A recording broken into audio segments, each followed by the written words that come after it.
It was a dreary kind of day. It always was in this small suburban town. On the edge of this town, there resided a deep forest which gave a little life to the otherwise plain residents. The large oak trees swaying in the playful breeze, the few gentle rays of light peeking through the gray clouds were speckling through the forestry onto the foliage below. It is quite a sleepy little forest, the loudest sounds coming from the occasional wildlife passing through. That is except for today. Today all silence was broken with a loud pop and a flurry of fluttering wings followed by a pish hooting and hollering. The culprit of these sounds? A group of boys who often frequented this otherwise quiet little forest. These boys had been friends since elementary school, and was commonplace for them to meet up after school and walk through to the edge of the local park into this forest. It was their secret hideout. Normally, their games were innocent enough, kids just being kids, goofing off and throwing sticks at each other. But today was different. Today was special. The oldest of the group had just turned 13 and had received a pellet rifle for his birthday.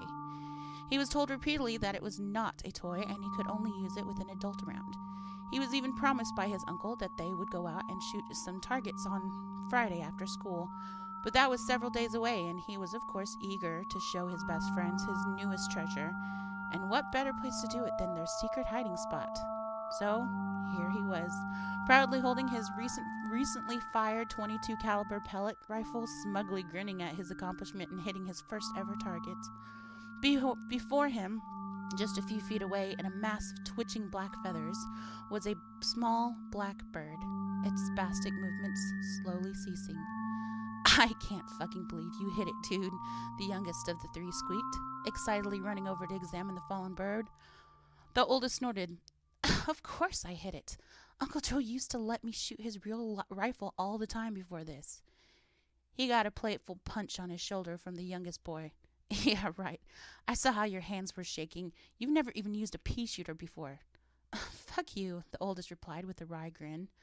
The youngest chortled and rummaged through the leaves until he found a medium-sized stick. He bent down to examine the animal. "Still, Tommy," he said, turning the bird over, its head lolling limply over its snapped neck, now no longer moving. "It was a nice shot. You got it straight through the head. Ah, sick, its eye is even missing." "Just leave it the hell alone already, Jake. Let's just go." The last member of the trio was fuming. He had made it clear to his friends when Tommy brought out his smuggled birthday present that he was uncomfortable with them playing with the gun and was even more distraught at the idea of them hurting a harmless creature with it. Tommy rolled his eyes. "Quit being a fucking pussy. It's just a damn bird. What are you going to cry over it?" James' face grew hot. "No, it's just not fucking cool, all right? We already know how good your gun works. Can we just leave now?" Tommy and Jake both gave each other knowing looks, letting out an exaggerated sigh. They both loved James. He was quiet and reserved, but smart and quick-witted. However, he was a rule follower and always got very nervous whenever the boys were doing something they weren't supposed to be doing. Tommy walked over to where James stood indignantly with his arms crossed and eyes glaring. He clasped a hand on his shoulder, James flinching away slightly, still miffed. "Hey, man, I was just messing with you. Look, I'm sorry I shot the thing. I was just really excited about this gun, and when I saw the bird sitting right there on that low branch, it was like I couldn't help myself, you know? It was just right there calling me like, 'Come on, Tommy, shoot me, shoot me.'" He finished his sentence in a squeaky high voice, drawing a giggle from James. "Seriously, I didn't mean anything by it, and I promise it won't happen again. Let's just walk around a little more, and I'll only shoot trees and shit like that, okay? I promise." James looked unconvinced, but sighed and nodded his head. "Fine, but you better keep your promise or I'm so kicking your ass." "I'd like to see you try, Jamie boy," Tommy replied with a smirk. "But seriously, James, it won't happen again." James knew Tommy could be an untactful asshole sometimes, but knew he never did it purposely. "It's cool, man. Let's just hurry it up. It's getting late." James bent down and scooped up the broken bird and set it next to a tree where he brushed some leaves over it. Tommy and Jake shook their heads. James was just such a softy. "Come on then, slowpoke. I know just the place to really try this puppy out."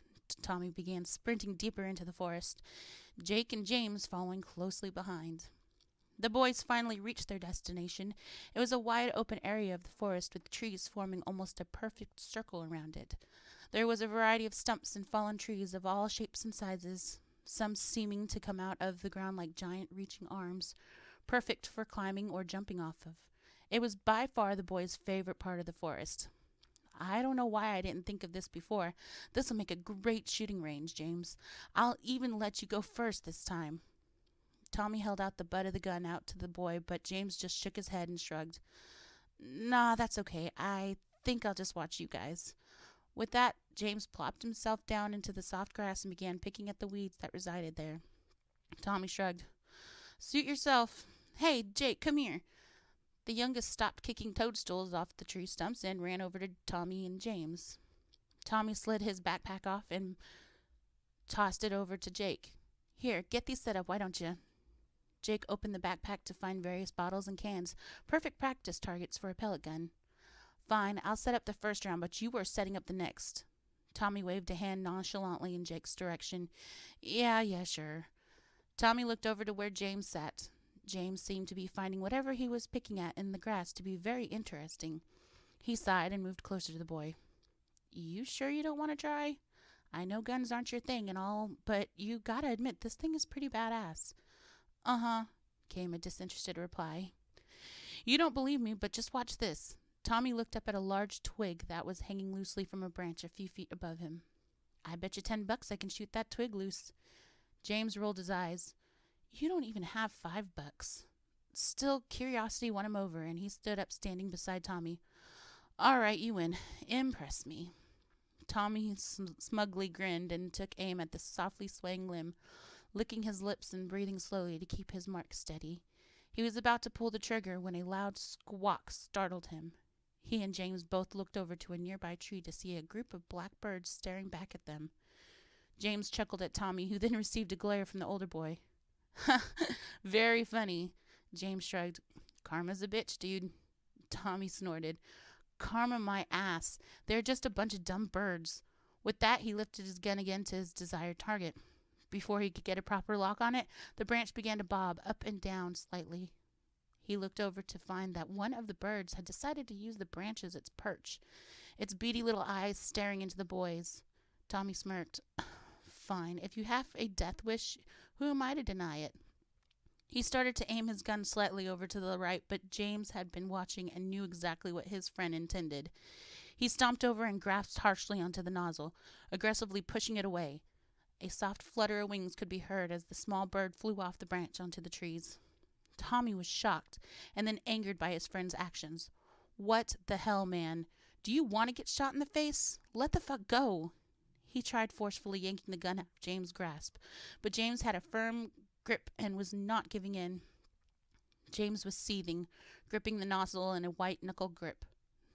Tommy swore that it looks could kill. He would be dead 100 times over by now.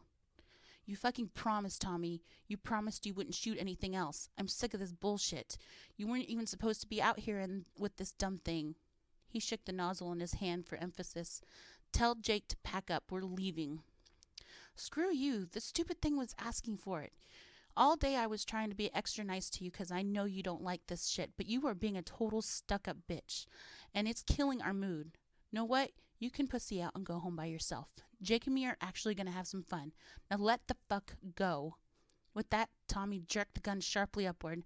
James, whose resolve was slightly broken by Tommy's hurtful words, let his grip slip, causing the gun nozzle to slip out of his hands rather easily with Tommy's excess force exerting on it. This caused the nozzle to swing higher. Tommy, who in this loss of temper tried to get a better grip on the gun, accidentally put his finger on the trigger. With a loud pop, everything went still. Tommy's red face quickly turned pale, the sound of his gun slightly ringing in his ears, his anger quickly forgotten as he looked up to see James swaying heavily, a look of bewilderment in his left eye. His right was not visible due to the gushing crimson stream coming from it. He made a gurgling, guttural sound before his knees gave out and he crashed to the forest floor in a heap, convulsing and twitching. Tommy was still comprehending what had just happened when he was startled by a large crash and clinking of metal and broken glass. He looked back to see Jake staring wide-eyed in their direction, mouth agape, the backpack unceremoniously laying on the ground, broken bottles and cans littered at his feet. Jake stood motionlessly as if he was still trying to comprehend what had just happened, and then broke into a sprint towards the boys, screaming words that Tommy couldn't quite understand. His mind was buzzing. He was sure it was something along the lines of, "What the hell did you do?" He looked down again to the prone form of James. He was completely still now, no longer convulsing, just very still. Jake pushed past Tommy and slid to his knees next to James, hands hovering over him, wanting desperately to help him, but afraid he might hurt him more. Jake tried calling out James's name, eliciting no response. He carefully turned him over, taken aback at the bloody mess on his friend's face. He then began gently shaking him and tapping his face. When that too failed to gain a response, he became more aggressive in his attempts to stir the body. Jake laid his ear on the boy's chest, white face. He turned up to Tommy. I can't hear anything. His chest ain't moving either. I think he's dead, Tommy." Jake's eyes began brimming with tears.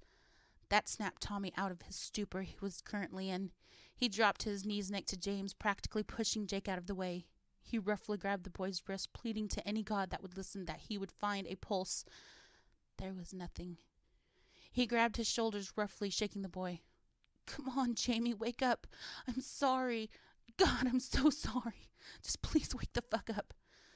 James' head lolled lifelessly back and forth, the gore from his eye socket spreading further down his pale face. Tommy was now breaking down into sobs. He'd killed one of his closest friends. He got up, pacing back and forth, reeling at the horror he now faced. "We gotta go, Tommy. We gotta go get someone." Tommy snapped his head back to Jake, his face twisted in a wild expression that made the younger boy flinch. "The hell we do? Do you know what they'll do if they find out what I did? They'll put me away, Jake. I'll go to prison." But it was an accident, right? Tommy strode quickly towards the small quivering boy and hefted him up by his shirt. "No, they fucking won't, Jake. They won't understand. I wasn't even supposed to be playing with this in the first place. You know that. I'm gonna spend the rest of my life in prison." Tommy forcefully let go of Jake, causing him to stumble backwards and fall. He looked up at Tommy. His face was etched in fear, tears now streaming freely down his face. What are we going to do, Tommy?" Tommy glanced down at James's limp form, studying the ruby red glistening on the boy's face, and shuddered. What would he do? What would James want him to do? He felt himself shivering, but he knew it wasn't from the cold. "We are not going to do anything, Jake. You are going to go home, and if you still think of me as a friend, you won't tell anyone about James. You said it yourself. It was an accident. Do you think James would want my life ruined over an accident?" When Tommy didn't get a response, he looked back over to Jake. The boy was trembling, lip quivering and wavering eyes gazing up at his.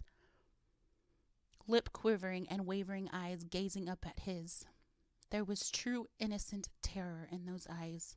He knew his friend was fighting with himself on what the right thing to do was.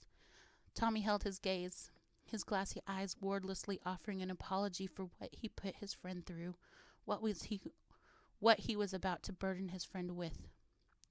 "Just go home, Jake. As far as you know, this day never happened."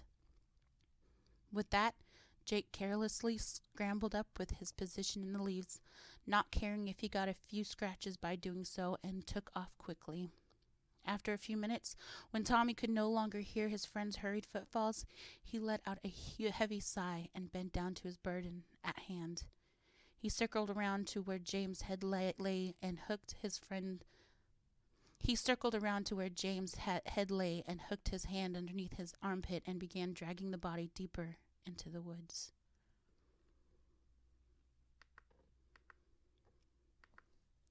After what felt like hours, he finally reached his destination, what his friends had called the pit. The pit was a deep, slanted ditch that led to what they could only assume was a very large tunnel, almost big enough to be called a cave. The boys could only assume this hellish dugout was created by some large animal. It would be a common game for Tommy and his friends to dare each other into getting as close to the entrance as possible without chickening out. Tommy had only ever gotten as far as sticking a foot into the abysmal darkness before scrambling out. He slowly worked his way down the slope, his trek made awkward with James. By the time he made it down to the tunnel entrance, he and James were both covered in mud. The earthy smell of wet leaves and grass was heavy in Tommy's nostrils. Tommy looked into the open burrow. It looked more intimidating now with his impending task at hand. It looked like an open mouth of some horrible creature. He could swear he could even hear breathing echoing through the hollow space. He looked down again at James. Despite being dragged through the forest, which was evident by the mud and grime on the boy, he still looked peaceful. If it were not for the gore on the side of his face, Tommy could have sworn he was just sleeping. Tears made trails down the boy's grimy face, which he furiously wiped away. "I'm so sorry, buddy. God, I'm so sorry." With that, he rolled the boy into the entrance of the burrow. He was startled when the boy's body rolled forward further into the space without more coaxing on his end. He heard rapid, loud rustling echoing through the tunnel, which ended in a loud thump. He peeked his head in further and reached out. He felt nothing through the thick darkness. He had never realized that the tunnel went so deep, let alone have such a steep entryway. He briefly thought on how lucky it was that his friends were never brave enough to further down the intimidating burrow. With his task done, he let out a heavy sigh, muttering more grief-filled apologies to his friend, and climbed out of the ditch. Just before he reached the top, he felt a warm breeze breathe from the tunnel. His hair stood on end as he could swear that with it he could hear a voice whisper, "Wait." The boy had never run so fast in his entire life. He had almost reached the exit to the woods when he heard crunching and felt something squishy underneath his foot. He looked down and felt his heart stop. He had stepped on the mangled body of the black bird he had shot earlier, its bloody eye sockets staring up at him. Hadn't James set that thing's body closer to the trees? Why was it in the middle of the trail? A strong wind shook the trees around him, and once more they carried a voice that seemed to plead this time. "Wait." Tommy was gone before the wind could die down. Tommy slammed the door to his bedroom, wild-eyed and heart pounding out of his chest. He could not stop pacing back and forth, the floorboards creaking loudly in time with his panic breath. "It's done. It's over. Nobody will ever know what happened," he reassured himself. He ran a hand through his hair and pulled back to see it grimy with mud, sweat, and what appeared to be blood. A shudder racked through his body, and he fought the urge to vomit. He ran into the bathroom and spent a good while scrubbing himself almost raw to be sure he got any evidence of today's happenings off of his body, and then he went to sleep. His mother came home a few hours later and quietly rapped on his door, asking if he wanted dinner. He declined, saying simply that he wasn't hungry. That night, Tommy awoke to short, sharp tappings at his window. He groggily looked up towards the sound, and the tapping stopped. From what he could see, nothing appeared to be there. With a huff, he flopped back down onto the pillow and tried to get back to sleep.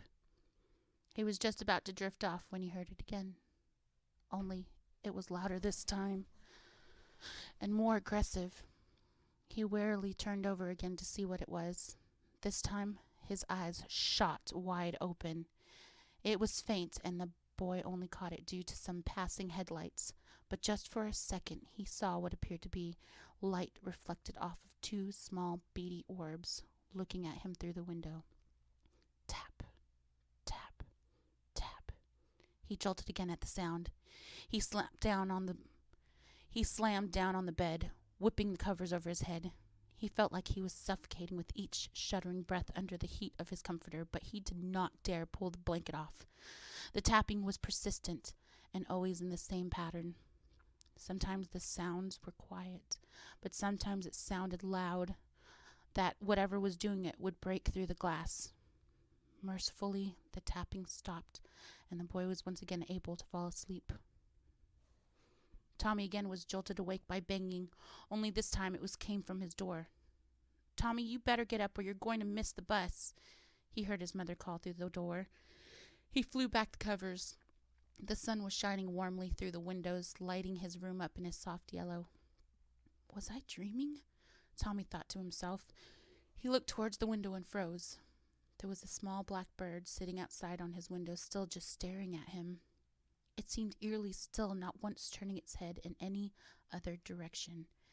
It kept its beady eyes trained on Tommy. The boy was unnerved but also angry at the thing for keeping him up all night. He stomped towards the window, but before he had a chance to open it, the bird flew away. He exhaustively rubbed his hands on his face and half thought about telling his mother he wasn't feeling well and couldn't go to school, but decided against it. He didn't want to bring up any suspicions.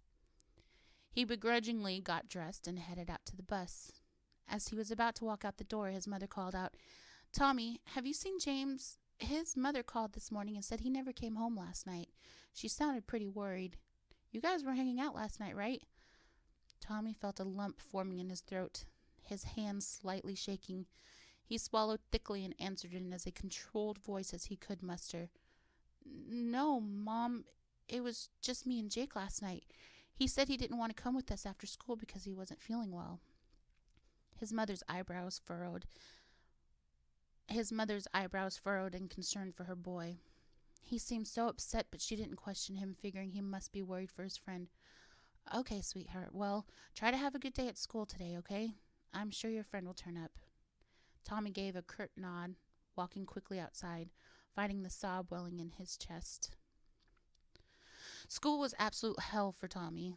His teachers had all asked if they had seen or what they had seen James doing the previous day, and to report anything suspicious if they did. Tommy could only think about his friend's cold, pale body slowly being feasted on by whatever creatures lie in the depths of that pit, the bloody eye burning into his own. There were a few times he wanted to just stand up in the middle of the class and scream that he did it. He murdered James and left him to rot in some hole in the forest. The desire would quickly get smothered by the fear of what the repercussions for committing such a crime would be. Tommy had seen Jake only a few times. The boy looked as horrible as Tommy felt. His clothes and hair were completely disheveled, and his face held a tiredness that shouldn't belong on a child's face. He ignored Tommy completely, and the few minute glances Tommy caught from Jake were filled with sorrow and accusation toward him. Tommy again skipped dinner that night, dismissing his mother's worried glances with a quick, "I'm fine, just tired," and threw himself on the bed, not bothering to change out of his school clothes. He wept himself to sleep that night. Unfortunately, his sleep did not last, as he once again was awoken by the dreaded sound. Tap, tap, tap. This time, however, it almost sounded like it was coming from inside his room. Tap, tap, tap. He hesitantly looked over towards the direction the sounds were coming from. It was too dark to see in the dark, but it sounded like whatever was making the sounds was coming from inside his closet. Tap, tap, tap. He was shaken by the much louder sound and sat up completely. Just then, a car passed by the window, casting a light in which once again caught the reflection of two beady orbs set up deep in his closet. Tommy was too scared to move and could barely mutter out, "Go away, whatever you are, just get out of my room and leave me alone." Tommy felt an icy chill over his body as whatever lay in the closet answered back, "Please." The voice was light and raspy, as if it were being carried on an unfelt breeze. The unearthly sound shook Tommy to his very core. "Please, Tommy, I just want to go home. Just bring me home." Tommy hid once more underneath the covers, shaking violently, barely suppressed the sobs racking through his chest. "I'm not angry, Tommy. It was an accident. I just want to go home." "I can't do that, James. You know I can't," Tommy desperately pleaded, through the thick fabric covering his trembling body. "It's so dark and cold, Tommy. I can't see. I want to go home. Please bring me home." Tommy couldn't control his sobs any longer and cried into his pillow. He stopped when he heard creaking slowly headed towards the direction of his bed. They stopped just by the side of his bed. He heard deep, raspy breathing and almost screamed when he felt a cold, clammy hand slide under the blankets and gently grasp his wrist. I want to go home, Tommy. Bring me home. It was said calmly, but Tommy could sense a terrible anger behind it. He felt hot urine running down his leg as he shook all the more violently. All right, James. Tomorrow I'll go to the police and we'll bring you home, all right? I promise. All at once, the cold pressure on his wrist disappeared, and he didn't hear another sound. He timidly peeked from under his blanket and felt an overwhelming relief wash over him as he saw that his room was empty. He shakily got out of bed, his legs feeling wobbly and weak as if he had been running for the past 5 hours, and slowly made his way to the bathroom to change. Tommy decided he could not get back to sleep and crept down to the den where the family television was and flipped it to some infomercial. He didn't care what he was watching. He just needed a distraction from his now buzzing thoughts. How was he going to tell anyone what had happened? What were his parents going to think? What was going to happen to him? The boy curled up in a ball, shaking with distress, and desperately tried to concentrate on the happy, smiling people on the screen. That morning, Tommy was in a daze. He was surprised to find himself waking up in his bed. He could have sworn he had been watching infomercials downstairs a minute ago. Had last night all just been a dream?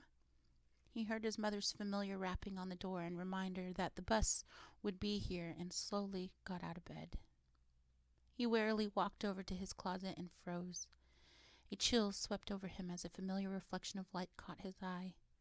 He shakily crept over against his better judgment and moved over the clothing piled there to find the source. He let out a breath he didn't know he was holding, a huge wave of relief washing over him. He pulled out the long, shiny black metal that was his pellet gun and resisted the urge to whip the thing across the room, settling for shoving it underneath his bed. That must have been what I saw last night. The reflection off the damn thing's metal. Everything else must have just been a dream. After that thought, he was startled by the sound he had come to dread. Tap, tap, tap. He whipped his head towards the window to find what he could only assume was the same bird from yesterday morning staring in at him. It held his gaze with its cold, beady eyes. Tommy couldn't explain it, but he felt like it was angry. Before he could get up, it was gone. As Tommy warily got off the bus, he froze. There was a group of police officers standing outside the school talking to the principal. Tommy assumed they were probably here to help find James. Tommy's grip on his school bag tightened and felt himself start to tremble. This is it. Just go up to the cops and tell them what happened, and this can all be over. Tommy couldn't get himself to move. Last night was just a dream, right? James is long gone. Nothing bad's going to happen if I just keep my mouth shut. With that final thought, Tommy brushed past the police and endured what felt like one of the longest days at school he had ever been through. As soon as Tommy got home, though, he started making his way to his room, but his mother stopped him. Honey, you weren't planning on skipping dinner again, are you? I know you were worried about your friend, but you have to eat. Keep up your strength, you know.